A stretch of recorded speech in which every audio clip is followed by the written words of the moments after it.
जो घटना 21 अगस्त को छतरपुर में घटी थी उसके बारे में आप वाकिफ है?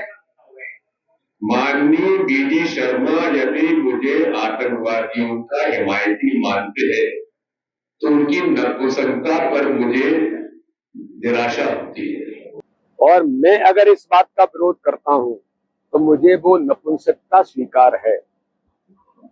और दिग्विजय सिंह जी, आप अगर उन दलित भाइयों का, अनुसूचित जनजाति और अनुसूचित जाति के भाई और बहनों को हक को छीन करके मुसलमानों को देने के लिए ये आपके जो प्रयास है, तो मैं आपके उस पौरसत्व को भी चैलेंज करता हूं।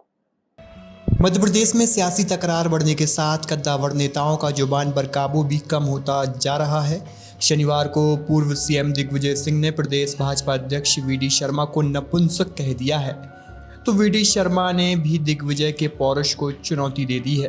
मामला पिछले दिनों छतरपुर में पुलिस थाने पर पथराव के आरोपी का मकान ढहाने से जुड़ा है।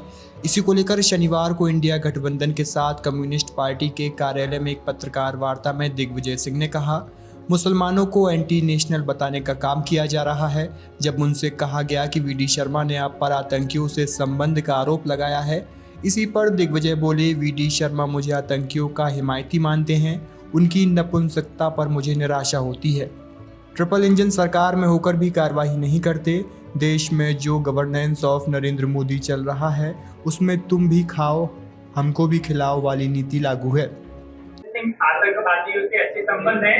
दूसरा, रामेश्वर शर्मा ने एक बयान दिया है, जो कल मुसलमानों को लेकर आपने नौकरी को लेकर बात कही थी, तो उन्होंने कहा था कि अब दूसरे दिन ना दिग्विजय सिंह पैदा हो गए हैं। माननीय बीडी शर्मा यदि मुझे आतंकवादियों का हिमायती मानते हैं तो उनकी नपुंसकता पर मुझे निराशा होती है। जो व्यक्ति सरकार में, ट्रिपल इंजन सरकार के राज, नगर पालिका, नगर निगम, वो मुझे आतंकवादी का सहयोगी मानता है, तो वो नपुंसक है कि नहीं जो मेरे खिलाफ कार्रवाई नहीं करवा रहा है? रामेश्वर शर्मा सब एक ही थाली के चट्टे बटते हैं। धन्यवाद।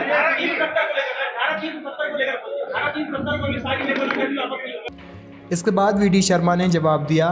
वो बोले, दिग्विजय की वरिष्ठता और वे जिस स्थान पर रह रहे हैं, इस प्रकार के शब्दों का उपयोग ठीक नहीं है। अगर आप दलित आदिवासी भाई बहनों का हक छीनकर मुसलमान को देना चाहते हैं तो मुझे यह नपुंसकता स्वीकार है। मैं आपके इस पौरुष को भी चैलेंज करता हूं। दिग्विजय सिंह जी का इस प्रकार की टिप्पणी करना, मैं तो उनका सम्मान करता हूं, लेकिन जिस प्रकार की भाषा का उन्होंने उपयोग किया है, ये उनकी वरिष्ठता और जिस स्थान पर वो रहे हैं, मैं ऐसा मानता हूं कि इस प्रकार के शब्दों का उपयोग करना ठीक नहीं है। लेकिन फिर भी दिग्विजय सिंह जी, मैं एक बात जरूर कहना चाहता हूं कि जो आपने कहा उसके आधार पर अगर आप